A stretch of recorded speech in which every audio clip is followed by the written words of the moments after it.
Ray-Ban Meta Smart Glasses. Oggi scopriamo la seconda generazione di occhiali smart che vedono il marchio di moda Ray-Ban tentare di trasformare i propri occhiali in veri e propri prodotti tech.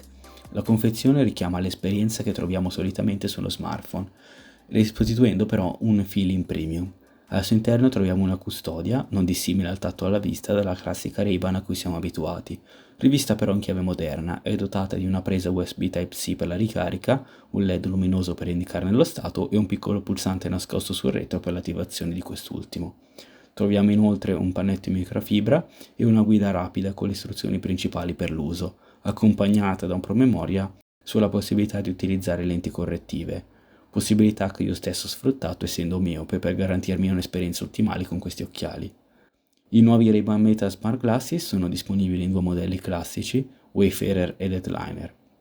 Personalmente ho optato per il modello Wayfarer in elegante nero lucido, il più adatto ai limiti del mio viso. All'interno della custodia troviamo ovviamente gli occhiali, saldamente ancorati ai pin per la ricarica che sono posizionati sul naso della stessa. Per aumentarne al massimo la versatilità di utilizzo ho scelto di montare lenti transition, ideali per passare dal giorno alla notte, senza interruzioni. A prima vista è difficile notare che non si tratti di un comune paio di occhiali Ray-Ban. La montatura presenta classici loghi cromati ai lati, mentre microfoni, autoparlanti e soprattutto la fotocamera sono integrati in modo impeccabile nella montatura. Simmetricamente alla fotocamera troviamo poi un LED luminoso, segnale visivo per gli altri che indica se si sta scattando la foto o registrando un video. Scansionando il QR all'interno della confezione si viene indirizzato allo store per il download dell'app MetaView, app di controllo degli occhiali disponibile sia per iOS che Android.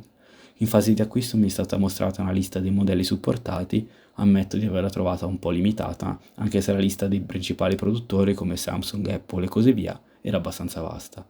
Una volta scaricata e aperta l'app si viene guidati attraverso un tutorial che include la connessione al vostro account Meta, mossa scontata, la gestione dei permessi per accesso a posizione, connettività Bluetooth e altro ancora. Nel lato della stanghetta rivolto all'interno troviamo lo switch per l'accensione e spegnimento degli occhiali.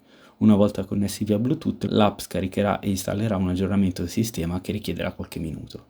E con questo concludiamo l'unboxing di oggi. Se siete curiosi di sapere di più su questo prodotto unico nel suo genere, iscrivetevi perché arriverà una recensione nelle prossime settimane basata sulla mia esperienza con questi occhiali, sia nelle attività quotidiane che in quelle extra quotidiane. Grazie per essere arrivati fino a qui